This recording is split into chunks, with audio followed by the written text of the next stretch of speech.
Hello everyone, welcome back to my channel. ये देखिए, लेकर आए थे हस्बैंड बेटे के लिए 3 लोवर इन्होंने ऑर्डर करी थी। मैं इसको देख रही थी कि तुम पहन रही हो कैसी आई है, इसकी फिटिंग भी है और कि नहीं, दिखाओ। कुछ हो ना हो। डुगू मेरी पैंट है, बहुत ज़्यादा फाड़ता है, पता नहीं कैसे खेलता है।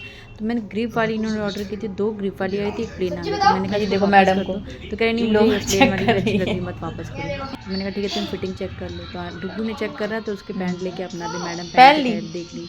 मम्मा मेरे लिए कैसी लग रही है? मैं ठीक है, पूरी क्योंकि इसके जोकर जितने भी दिख लोवर रही है हो। मैं सारे नीचे से फाड़ दी। उसके बाद इनको खाना वाना खिलाया सबको, और अनाया को सुला दिया, क्योंकि मैं राशन लेकर आए थे ये संडे को। तो मैंने कहा इसको ना भरने का काम कर लेते हैं, क्योंकि अनाया अगर जग रही होती है फिर उसके बीच में अगर महीने जो भी राशन वगैरह भरो ना, तो आधा ज़्यादा काम आपका खुद ही करवाने लगती है। तो सबके महीने में एक दिन तो राशन आता ही है, मेरा भी महीने में आता है, या कभी कभी 2-2 महीने में आता है, क्योंकि मैं इतना राशन लेकर चलती हूँ कि मेरा आराम से 2 महीने चल जाता है। क्योंकि राशन मैं इधर से तो लेती नहीं हूँ, दूर से आता है, तो फिर बहुत मुश्किल हो जाती है। तो आज जितना भी राशन, जैसे जो भी यूज़ करने वाला सामान जैसे नहीं होता है, उनको मैं जब स्टोर करके रखती हूँ ना, तो वही मैं देख रही थी कि इसको मैं ना एक बार अच्छे से साफ़ कर लेती। तो वही देख रही थी, बहुत ज़्यादा गंदा हो रखा था, तो उसको अच्छे से झाड़ा। और ब्लैक वाला जो आपको कंटेनर दिख रहा है उसमें भी रखती हूँ, और इसमें भी रखती हूँ। तो मैंने डुगू से बोला पेपर ले आओ, तो इसमें अच्छे से बिछा देंगे ना, तो थोड़ा सा सही लगने लगेगा। तो वही डुगू कह रहा मम्मा ये क्या है? मैंने कहा पम्पकिन सीड है। तो कह रहा मुझे खाना है। मैंने कहा खाने में अच्छा नहीं लगेगा तुमको, ऐसे इसका लड्डू बना दूँगी। और मैं काफ़ी दिनों से सोच भी रही थी इसका मुझे लड्डू बनाना है, बट ये होता घर में दिन इतने छोटे होते हैं ना आजकल कि समझ में ही नहीं आता। तो मेरा जो भी महीने का राशन होता है ना, उसको मैं किस तरह से स्टोर करती हूँ वो मैं आपको बता रही हूँ। और आप लोगों को भी अगर सही लगे तो इसी तरह स्टोर कर रखना। मतलब जब भी आपका महीने का राशन आप जब लेके आते हो ना, तो पहली चीज़, अगर डिब्बे वगैरह में आप स्टोर कर रहे हो तो उनको अच्छे से धो के सुखा लो। और जो यूज़ में जैसे नहीं है अभी, कि हाँ अभी इस चीज़ें जैसे हमारा रखा हुआ है, तो उनको इस तरह की चीज़ों में, जैसे लिक्विड चीज़ें आप अलग करके रखो। जो यूज़ करने वाली ज़्यादातर चीज़ें, दाल वगैरह, उनको एक एक अलग जगह पे रखो। क्योंकि कभी कभी क्या होता है, चीज़ें हम एक साथ अगर रख देते हैं ना, तो उसको ना ढूंढने में बहुत ज़्यादा दिक्कत हो जाती। मेरे साथ तो हमेशा पहले यही होता था, सब एक साथ रख देती थी तो बड़ी दिक्कत होती थी। तो मैं क्या करती हूँ, जो मेरे को बहुत ज़्यादा ज़रूरत पड़ती उनको मैं सामने रखती हूँ, और जिनका लगता है कि नहीं उनको मुझे अभी 15-20 दिन में ज़रूरत पड़ेगी, तो उनको मैं इस तरह के अलग डिब्बे में करके रखती हूँ। तो याद रहता है कि हाँ आधी चीज़ आपने कहाँ रखी है, आधी कहाँ रखी है। और एक में ही आप रख दोगे ना, तो बड़ा ही गड़बड़ हो जाता है। तो बस यही था। तो जो भी सामान मुझे लग रहा था ज़रूरत का, उसको मैं इसमें रखूँगी, और जो ज़रूरत का नहीं है वो उस वाले में रख दूँगी। तो भी बेसन का पैकेट है, जैसे रवा वगैरह है, और फिर उसके बाद ये चाय पत्ती वगैरह भी ख़त्म हो गई थी। तो डुग्गू को बोला भरने के लिए, तो ये सब काम ना करवाने में बहुत आगे है। तो बोलता है आप निकाल निकाल के रखो, मैं भर दूँगा। फिर उसके बाद डुग्गू को दे दिया ऐसा भरने के लिए। तो थोड़ी सी हेल्प हो जाती है कि आप थोड़ा सामान वगैरह आप भर के रख लो। और सारे डिब्बे वगैरह मैंने इधर से अच्छे से धुले। उसे मैं देखने गई थी, ना ई आ करने लगी थी, तो उनको मैं चुपचाप, मैं फिर दोबारा गई, ठोक कर आई, सो जाए, क्योंकि वो काम मेरा बहुत फैलाने में आगे रहती है। और आज में से एक गड़बड़ी ये हो गई कि जब भी मैं कोई भी सामान भरती हूँ ना, नीचे प्लेट वगैरह लगा लेती हूँ, बट आज मैंने नहीं लगाया। फिर मैंने फटाक से पेपर रखा था वो इसके नीचे लगाया, क्योंकि कितना भी आप संभाल के करो, सामान तो गिरता ही गिरता है। तो वही मैंने कहा लाओ इनको पहले अच्छे से इसमें पेपर के नीचे रख लिया, और जो थोड़ा बहुत गिरेगा वो वापस से आप इसमें रख दो। डायरेक्ट आप ज़मीन में रख के भरोगे या फ़र्श पे ना, तो फिर क्या होगा, वो चीज़ें फिर फैल जाती है और उठा के फिर रखने में सही नहीं लगता। तो मैं हमेशा तो प्लेट या थाली का यूज़ करती हूँ, बट आज मैं भूल गई थी, तो पेपर का मैंने यूज़ कर लिया। आप लोग भी करते हो कि नहीं? जितने भी सामान रखने वाले थे, पूजा वूजा का सामान, वो भी मैं एक जगह करके रख दूँगी। और बेटा इधर नमक वगैरह भरा है, नमक को हमेशा कांच की बरनी में ही रखना चाहिए। फिर इस वाले एरिया को मैंने अच्छे से साफ़ किया, और साफ़ करने के बाद अच्छे से झाड़ू लगाया और पोंछने के बाद फिर सामान को अच्छे से स्टोर करके रख रहे हैं।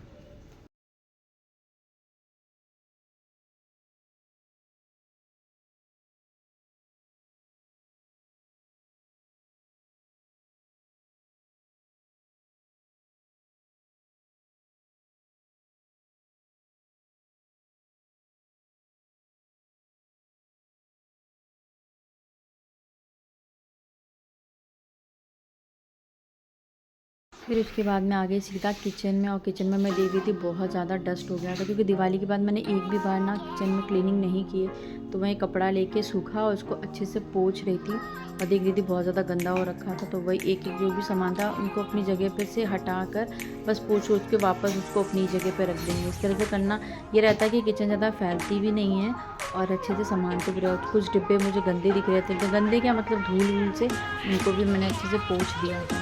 तो दिवाली के बाद सच में घर में डस्टिंग नहीं हुई है, 1 महीना तो दिवाली को हो ही गया। किचन में सबसे ज़्यादा डस्ट आता है, तो किसी दिन पूरी किचन क्लीन करूँगी, लेकिन अभी नहीं, क्योंकि दिन भी छोटा हो रहा, टाइम बिल्कुल भी मिलता ही नहीं है दोपहर में। पूरा टाइम तो घर में ही निकल जाता है। तो एक एक करके सारे डिब्बों को अच्छे से अरेंज करके रख देंगे।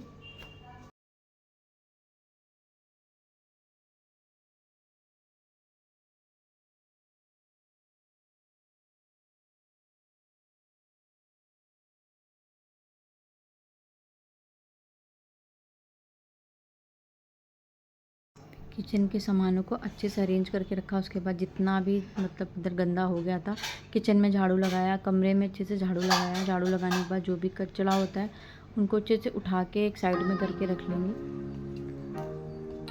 ये देखिए इस तरह से झाड़ू लगा के कितना ज़्यादा कचरा हो ही जाता है जब भी आप सामान वगैरह भरो। अंदर वाला रूम भी पूरा बिखेर के रखा था अनाया ने। तो देखो सारा अभी काम करना है, एक एक करके सारा काम करते रहो ना। मतलब काम को क्या है कि आप दिन भर करो तो दिन भर निकलेंगे, और मेरा दिन भर वाला ही काम हो गया। और इतने में मेरा ट्राईपॉड गिर गया, बहुत बुरी तरीके से टूटा मेरा ट्राईपॉड। इतनी ज़्यादा दिक्कत हो रही थी, मैं क्या बताऊँ। टूट चुका है पूरी तरीके से, किस तरह से वीडियो बन रहा है मैं ही जानती हूँ। क्योंकि अब नया ट्राईपॉड लेना समझ में नहीं आ रहा कौन सा लूँ, क्योंकि मैं 2 बार 2 तरह के ट्राईपॉड ले चुकी हूँ। उसके बाद जो कपड़े वगैरह थे उनको भी मैंने कहा अच्छे से तय लगा लेते हैं। सारे कपड़ों को अच्छे से अरेंज करके तय लगा के रखेंगे। और सर्दी में थोड़े कपड़े भी ज़्यादा हो भी जाते हैं, गर्म कपड़े हो जाते हैं, बच्चों के यूनिफॉर्म हो जाते हैं। तो ये सारे कपड़े अच्छे से तय लगाएंगे। और जब भी मैं विंटर की जैकेट वगैरह धोती हूँ ना, तो उसको हमेशा जब भी आप धो लो तो चेन लगा के धो लो। इससे क्या होगा, शर्ट वगैरह जो धो रहे हो तो बटन लगा के धुलोगे ना, तो ना ही आपके बटन टूटेंगे और ना ही चेन वगैरह जब आप धोने के लिए डालोगे ना, तो वो चेन भी कभी भी ख़राब नहीं होती और टूटती भी नहीं है। तो वही डुगू बोला था इस तरह से कपड़े कौन धोता है। मैंने कहा मैं धोती हूँ। तो वो बैठा हुआ है पढ़ने के लिए और कुछ बात भी कर रहा है मुझसे, तो मुझे हंसी भी आ रही थी। तो वही कह रहा था मुझ पर तो तुम आजकल बिल्कुल ध्यान देती ही नहीं हो, जब कुछ भी बोलो तो तुम चिल्लाने लगती हो। मैंने जब मैं कुछ काम करती होती हूँ या फिर मैं अनाया के साथ कुछ कर रही होती हूँ तभी तुम मुझसे कुछ पूछते हो। और एक साथ दो दो चीज़ों को हैंडल करना थोड़ा मुश्किल होता है, माइंड थोड़ा डाइवर्ट होने लगता है। और अभी पूछ रहे हो, अभी बात कर रहे हो, तो मैं तुम्हें चीज़ों को तुम्हारा आंसर भी दे रही हूँ। तो बोलता हाँ इसी तरह मुझे दिया करो जैसे मैं तुमसे पूछा करूँ। तो मैंने कहा जब फ्री होती तब भी तुम कुछ पूछते भी तो नहीं हो। तुम पूछते भी तभी हो जब मैं फिर किचन में होती हूँ और या फिर मैं अनाया के साथ बिज़ी होती हूँ, तब तुम पूछते हो। जब तक मैं अनाया को देखूँ या तुम्हें देखूँ। अनाया को देखना इसलिए ज़रूरी है कि वो छोटी है। और ये मैडम इतने में जग गई थी, डुग्गू उठा के ले के आया था। और ये बड़ा वाला टप है, उसको उठा के मैंने कहा ऊपर रख दूँगी अच्छे से, क्योंकि अनाया फिर क्या करेगी इसमें बैठ के खेलने लगती है। और जब सो के उठती है तो उसको छेड़ता है, तो उसको बहुत गुस्सा आता है। तो छेड़ो मत, वो इस मामले मुझ पे चलेगी। मैं सो के उठी तो मुझे कोई कुछ बोले ना, 5-10 मिनट शांति से बैठना मुझे पसंद होता है। तो डुग्गू क्या करता है, उसको छेड़ देता है। छेड़ने का मतलब कभी किस कर देगा या कुछ कर देगा, तो चिड़चिड़ करने लगती है। तो बस सारे कपड़ों को अच्छे से अरेंज करके आऊँगी। और उसके बाद शाम की मेरी पूजा का टाइम हो गया, तो अपनी शाम की दिया बाती करी। और उसके बाद मैंने अपना हनुमान चालीसा था वो पढ़ा, क्योंकि मंगलवार का व्रत था मेरा। और मैंने सुबह चालीसा नहीं पढ़ पाई थी, मुझे बिल्कुल भी टाइम नहीं मिला, तो मैंने कहा चलो शाम को ही पढ़ लेंगे। उसके बाद मैंने अपना हनुमान चालीसा पढ़ा, क्योंकि दोनों टाइम में से एक टाइम आप पढ़ सकते हो। मैंने सुबह शाम को ही पढ़ा। उसके बाद मैं देख रही थी कि मेरा ना जीरा पाउडर पूरी तरीके से ख़त्म हो गया था, तो जीरा को अच्छे से भून लेंगे। और मैं ये सारे मसाले कोशिश करती हूँ घर में ही बनाऊँ, वो ठीक लगता है। थोड़ा सा तवा अच्छे से गर्म हो जाए, इसको बहुत ज़्यादा तेज़ आंच में मत फ्राई करिएगा, हल्का सा फ्राई आपको करना है। मतलब ज़्यादा तेज़ करेंगे ना तो जल जाएगा, और जला हुआ अच्छा नहीं लगता। हल्का सा आपको देखिए धीमे आंच में इसको फ्राई करेंगे, बस इस तरह से कलर आ जाए। और जब ये अच्छे से ठंडा हो जाए तभी आप इसको स्टोर करके रखिएगा। बाज़ार का थोड़ा महंगा भी रहता है, और घर में आप थोड़ा करते हो ना, ठीक है। इसको मिक्सर में डाल के मैं साइड कर दूँगी। उसके बाद मैं इधर आटा सान रही हूँ। तो अभी मैं अपने लिए पराठे बनाऊँगी और दही के साथ खाऊँगी, क्योंकि इसमें नमक नहीं खाते हैं। और फिर बाद में ये लोगों के लिए देखती हूँ अभी सब क्या ही खाएंगे। तो एक एक करके ये सारे काम हो जाता है। इसमें बेटे का टेस्ट भी चल रहा है, तो मुझे थोड़ा उस पर एक्स्ट्रा ध्यान देना पड़ता है। सुबह भी उठाती हूँ उसको पढ़ाने के लिए, शाम को भी थोड़ा सुनना पड़ता है, क्योंकि अगर उसने बोल दिया याद हो गया और नहीं सुना तो समझ लो उसको याद नहीं होता। तो घर के कामों के साथ साथ बीच में उसको भी ध्यान देना पड़ता है, साथ में अनाया को भी देखना पड़ता है। तो इतने सारे काम, फिर सब कुछ बहुत ज़्यादा हौच पौच हो जाता है। तो इधर फिलहाल मैं आटा सान रही हूँ अच्छे से। पराठे को मैं इसी तरह से थोड़ा सा मतलब सान के 5-7 मिनट के लिए आप छोड़ दो ना, तो उसके बाद आप रोटी और पराठे बनाओ तो बहुत सॉफ्ट बनते हैं। तो आप लोग किस तरह से करते हो, तुरंत आटा सान के रोटी बनाते हो क्या, या फिर आप भी सान के रख देते हो? मैंने मम्मी भी मेरी यही करती, सान के थोड़ी देर के लिए छोड़ देती है 5-7 मिनट के लिए, उसके बाद कहती आटा काफ़ी अच्छे से फूल जाता है, फिर रोटियाँ बहुत नरम बनती हैं। तो देखिए मैं बढ़िया से आटा सान के इधर साइड कर लूँगी।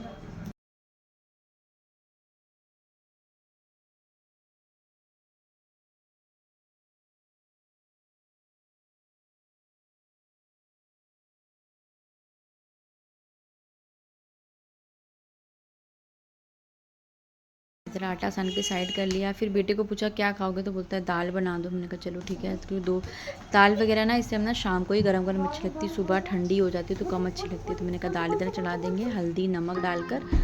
और सबसे इम्पॉर्टेंट चीज़ अभी आपसे एक बात ये करनी है कि हर किसी का एक अपना अपना तरीका होता है घर गृहस्थी चलाने का।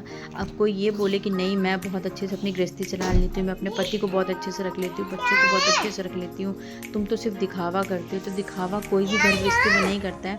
क्योंकि मेरा वीडियो आज से नहीं 2 साल हो गया इस वीडियो को करते हुए। काफ़ी लोग इसलिए भी मेरे से जुड़े क्योंकि उनको मेरा घर का काम करने का तरीका बहुत अच्छा लगता है। और एक लोगों ने तो मुझे इतना अच्छा कमेंट करती हैं कि आप इतना सब कुछ अकेले मैनेज कैसे कर लेते हो। सुबह बच्चों के लिए अच्छे अच्छे ब्रेकफास्ट बनाना, घर के काम करना, प्लस हस्बैंड को ऑफिस भेजना, उनको भी टिफ़िन में ये भी नहीं कि जो आपने बना दिया वही लेके जा रहे, अलग से आप बनाते हो। तो वो मैं कोई दिखावा नहीं करती हूँ, मैं जो करती हूँ दिल से करती हूँ। अब लोगों को लग रहा है कि हाँ मैं दिखावा करती हूँ तो अच्छी बात है, उनकी नज़रों में मेरे लिए दिखावा ही सही। मुझे पता है कि मैं अपने हस्बैंड के लिए, बच्चों के लिए मैं कितना एफर्ट डालती हूँ अपनी घर गृहस्थी में। अब मैं दूसरों की सोच नहीं बदल सकती कि उनकी सोच मेरे प्रति क्या है, और ना ही मैं उनकी सोच बदलने की कोशिश करती हूँ। आपको मेरा वीडियो पसंद आया तो अच्छे से देखो, नहीं आता तो मत देखो। मैंने कोई ज़ोर ज़बरदस्ती नहीं कहा था कि मेरा वीडियो आप देखो ही देखो। मेरा वीडियो पब्लिक है, जिनको पसंद आएगा वो देखेंगे भी, लाइक भी करते हैं और कमेंट भी करते हैं। तो मुझे किसी की भी इस तरह से उसकी ज़रूरत नहीं है कि हाँ आप दिखावा करते हो, आप ये करते हो वो करते हो। मैं जो करती हूँ दिल से करती हूँ। लग रहा है आपको दिखावा, थैंक यू सो मच। तो उधर मैंने दही मंगाई थी क्योंकि चाय मेरा पीने का बिल्कुल भी मन नहीं था। उसके बाद मैंने इधर दही में डाला शक्कर और 2 पराठे खा लूँगी। खाना खाने का मन तो नहीं था, लेकिन ये होता है कि खा लो क्योंकि सुबह का टाइम बहुत, सुबह से मैंने कुछ भी नहीं खाती, कुछ भी नहीं खा, फल वल वगैरह तो मुझे खाया ही नहीं जाता। तो अभी मैं जा रही हूँ खाने के लिए। फिर इधर मैंने दाल वल और रोटी बनाई थी, सबको खिलाया। मतलब खिलाने के बाद मैंने किचन वगैरह अच्छे से साफ़ किया और इधर मिक्सर में लगा के मैंने जीरा पाउडर था उसको भी पीस लिया। जब वो पूरी तरह ठंडा हो जाए तो आप उसको अच्छे से स्टोर करके आप कांच की बर्नी में रखो। मेरे पास तो कांच की बर्नी, तो मैंने उसी में करके रख लिया। और हींग की डिब्बी अनाया ने खोल दी थी तो उसको मैंने कहा अच्छे से करती हूँ। और आप देख सकते हो कि मेरी किचन पूरी तरह से क्लीन है। मुझे कुछ भी हो जाए, मैं कितना भी थकूँ, मैं किचन साफ़ करना कभी नहीं भूलती। ये भी लोगों को दिखावा लगता होगा। और ना ये जो चूल्हा है उसके नीचे मैं घी का और आटे वगैरह की बर्नी रख देती हूँ, नहीं तो ना चूहे ना नीचे गिरा देते हैं। बहुत मेरा नुकसान हो गया कई बार। ये देखिए मेरे पूरी किचन है चकाचक। उसके बाद आपको ले चलते हैं ठाकुर जी के पास। अनाया ने अच्छा ठाकुर जी को खुद ही सुला दिया था। उसको टाइम अगर याद आ जाता है ना तो पहले ही सुला देती, समय से पहले। फिर उसके बाद मंदिर को मैंने कहा लो अच्छे से बंद करते हैं। मंदिर को बंद करने के बाद अपना फेस वगैरह अच्छे से क्लीन करेंगे, लेकिन उसके पहले महाराज जी से सुन लेते हैं क्योंकि कल का टेस्ट है। अनाया इधर कर रही है मस्ती, करी मम्मा शिके शिके बम बम। तो मैंने कहा चलो ठीक है। तो कल मिलते हैं नए ब्लॉग के साथ। अगर ब्लॉग थोड़ा सा भी अच्छा लगे चैनल को लाइक करेगा, शेयर करेगा एंड सब्सक्राइब करेगा। एक प्यारा सा कमेंट कर दीजिएगा क्योंकि आप लोग अच्छा कमेंट करते हो ना, उसी से मुझे बहुत अंदर से मोटिवेशन मिलता है वीडियोज़ बनाने के लिए। बाकी लोगों की सोच मुझे बदलने का कोई शौक़ नहीं, जो मेरे बारे में जैसा सोचता है सोचने दो। मैं हर एक चीज़ को वक्त पर डालती हूँ क्योंकि वक्त हर इंसान को सही राह दिखाता ज़रूर है। Take care and bye bye and Radhe Radhe.